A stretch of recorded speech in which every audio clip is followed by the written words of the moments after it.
قال رسول الله صلى الله عليه وسلم: اقرأوا القرآن فإنه يأتي يوم القيامة شفيعا لأصحابه. waxaa rasuulkii sala allahu calayhi wasalam uu inoogu sheegay xadiidkan in uu qur'aanku uu u shafaaco qaadayo dadkiisa, dadka qur'aanka xafida ee ku camal fala ee barta iyo dadka sii bara dadka qur'aankaba, dhammaan qur'aanku dadkiisa in uu u shafeeco qaadayo. shafeeco qaadkuna waxa weeyaan inuu ilaahay kuu weydiinayo dembi dhaaf uu ilaahay kaaga dalbanayo. haddaba markaz alfalaax litacliim alqur'aan alkariim waculuumih, halkaa kala soo xidhiidh nambarka shaashada kaaga muuqda, مركز الفلاح لتعليم القرآن الكريم وعلومه. أعوذ بالله من الشيطان الرجيم. بسم الله الرحمن الرحيم. رب اشرح لي صدري ويسر لي أمري واحلل عقدة من لساني يفقه قولي. بسم الله، الحمد لله والصلاة والسلام على رسول الله. اللهم صل وسلم وبارك على رسول الله عليه الصلاة والسلام. السلام عليكم ورحمة الله تعالى وبركاته. دما ولا لها قيمة هي قدر انت مضن كحلان channel كيدان فاطمة منى channel خير يا برواقة بدن. أيان دين رجينيا وحان دين ليها كل عام وأنتم بخير. رمضان كريم إن شاء الله بإذن الله بحول الله وقوته. رمضان كريم علينا وعليكم دمانتين آديات باني كتهن يدينيا. إلهي سبحانه وتعالى صيامه وقيامه الله ينقى أقبله. صونك يا صلاة دبا إلهي سبحانه وتعالى عبادات كوردن هينقى أقبله. آد باني دي سود دوينيا. قصدني وقصو كمذا قصص الاستغفار.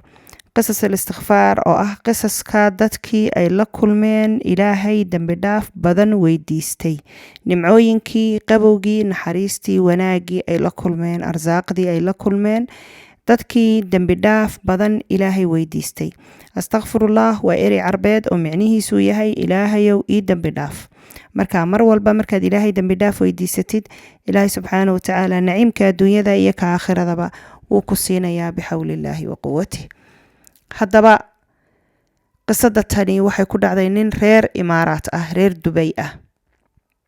waxa uu ahaa ninkani nin ka shaqeeya shaqo dowladeed oo موظف amba qof maaragtay shaqaale ah dadkan xafiisyada iyo waxaas ka shaqeeyayo ahaa. inkastoo ninkani uuna ahayn nin shahaadada sare haysta, iskuulkii waxa uu kaga tegay dugsigii dhexe markuu dhameeyay. marka iskuulada wadamada carabtu badana waa 6 sano oo dugsiga hoose ah iyo 3 sano oo dugsiga dhexe ah iyo 3 sano oo dugsiga sare ah. haddaba dugsigii dhexe 3 sano markuu dhameeyay ayuu ninkani kaga tegay isagoo weli dugsigii sare aan u gudbin. ha yeeshee uu iska shaqo tegay. shaqadiisu waxay ahayd shaqo runtii mushaharkiisu aad iyo aad ayuu u yaraa. lacagta kasoo gasha shaqadaasi waxay ahayd lacag aad iyo aad u yar.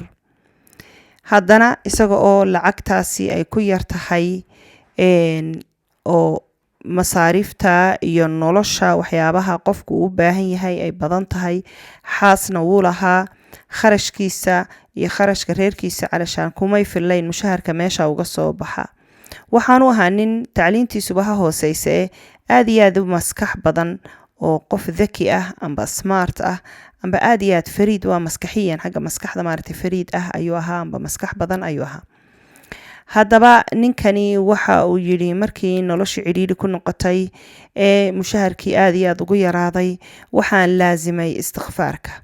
waxaan markasta aan badin jiray istikfaarka oo afkayguuna ka aamusi jirin inaan mar walba ilaahay dembi dhaaf aan weydiisto oo ku celceliyo astaqfirullah alcadiim wa atuubu ilayh amba astaqfirullah. kadibna sidii aan istikfaarka u badinayay, istikfaar aan badiyo awgii waxa idadalaacay buu yidhi, dibnahaygii ayaa dalaacay oo rafaad ayaa ka muuqday wejigayga amba afkayga iyo dibnahayga, sababtoo ah aad iyo aad iyo aad ayaan ugu celcelin jiray istikfaarta. waxa ilaahay igu saliday buu yidhi ninkii maamulaha ka ahaa shaqadayda. markaa shaqadaydu dhowr maamulayaal ayay lahayd. midka aniga iga sareeya ayaa laygu saliday oo markasta dhibaateyn jiray. kadib dhibaatada uu ninkaasi ii geysto awgeed ayaan shaqadii dhammaydba uga tegay. waxa aan dhiibay istiqaaladaydii amba waan iska casilay shaqadii oo warqadii aan isku casilinayay ayaan gudbiyey.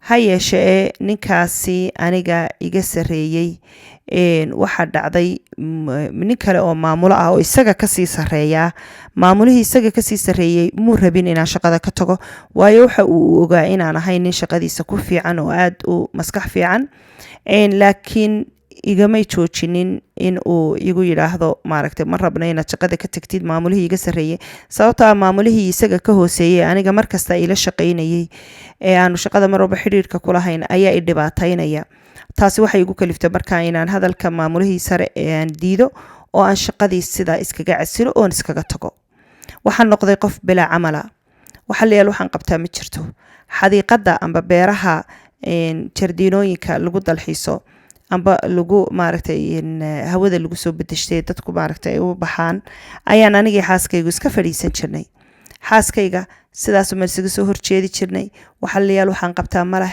meelaan tagaa ma jirto kadibna waxa aan laakiin mar walba afkayga aan ka dhamaan jirin oo aanan marnaba ka tegin istighfaarka inaan ilaahay dambi dhaaf weydiisto waxaa dhacday markaa dabcan CV-yadaydii iyo waraaqihii codsiyadii shaqooyinka meelaba kala duwan ayaan geystay telefoon baa isoo dhacay maalin maalmaha ka mida waxay la soo hadashay waax ka mida xukuumadda Dubai waxaa laygu yidhi waxaanu rabnaa in aad noo soo shaqo tagtid marka waxaanu nahay waxa weeyaan markaasi wasaaradaha dowladda mid ka mida xafiisyadooda waxaa laygu yidhi mushahar badan ayaanu ku siinaynaa waxa aad qaadanaysaa 25,000 mushahar ah mushaharkaasoo 10,000 ziyaado kaga ahaa mushaharkii hore aan uga qaadan jiray shaqadaydii hore ninkii maamulihii intuu igu dhibay aan ka tegay marka halkaasi 10,000 oo ziyaado ah ayaa iiga soo baxaysa shaqadan sidoo kalena waa shaqo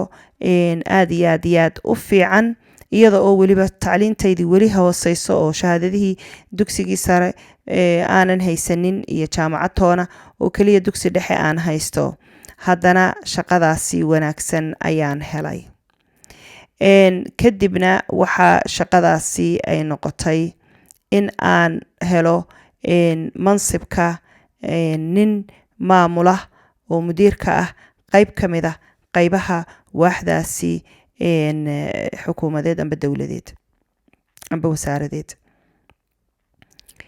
ha yeeshee doorkan laftigeeda waxaa laygu ibtileeyey nin maamulo ah oo runtii aad iyo aad ii cidhiidhin jiray oo ii dhibaateyn jiray ha yeeshee anigu marnaba maan joojin oo kamaan tegin istighfaarkii markasta ilaahay ayaan baryi jiray inuu ilaahay ii dambi dhaafo oo waxa aan ku celcelin jiray astaghfirullah alcadiim astaghfirullah alcadiim waatuubu ilayh astaghfirullah sidaa doontidba u dhahee astaghfirullah ayaan ku celcelin jiray haddaba sidaa aan ugu celcelin jiray astaghfirulaysigaygii iyo alla barigaygii ayaa ilaahay subxaanahu watacaala waxa uu ii sakhiray haddana in aan helo shaqo kale qolo kale ila soo xidhiidho oo igu tidhaahdo 75,000 mushahar ah ayaanu ku siinaynaa waxa kale ee aad helaysaa free iskuulada caruurtaada sidoo kale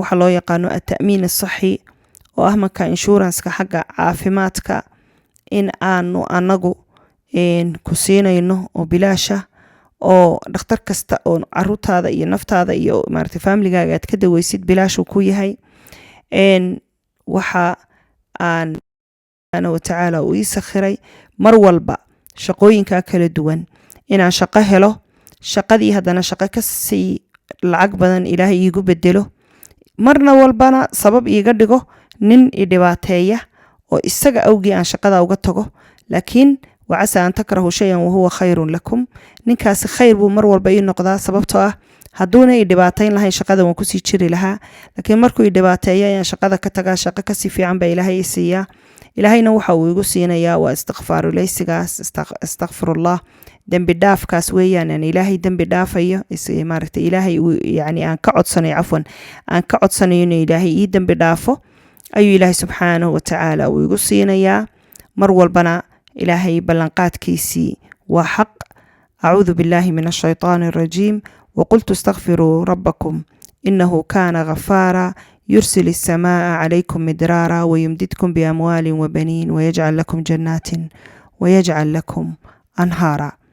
سبحانه وتعالى صدق الله العظيم. إلهي با إنوغو بلان قاضي بلان قاد كاسئة هدي إلهي آدم بداف ويديسنو إنو إلهي نغو أرزاقيو أولاد إيو حولو أم بلعق يهانتي إيو أولاد إيو أرزاق دا سمادا كجرتو أوردان إيو ولبنا إنو إلهي نغو أرزاقيو روب نحريسي النمعو والبا إيو ولبا آدم بدافك بمعنى خيرك أدونك إيو خيرك آخر دبا إلهي وينسينا يا هدي إنو إلهي دم بداف ويديسنو كوي إلهي دم بدافك ويديسته استغفارته لازمة إمده إذا أدوك يا آخر دبا كهلا الله سبحانه وتعالى هاي نقوض دقو إنقا إيا أمد إسلام كأحبا إنتي نكو كل مدونا برنامج يكالي وحاني ذيك قتقيا في أمان الله. استودعتكم الله الذي لا تضيع وداعه. والسلام عليكم ورحمة الله تعالى وبركاته.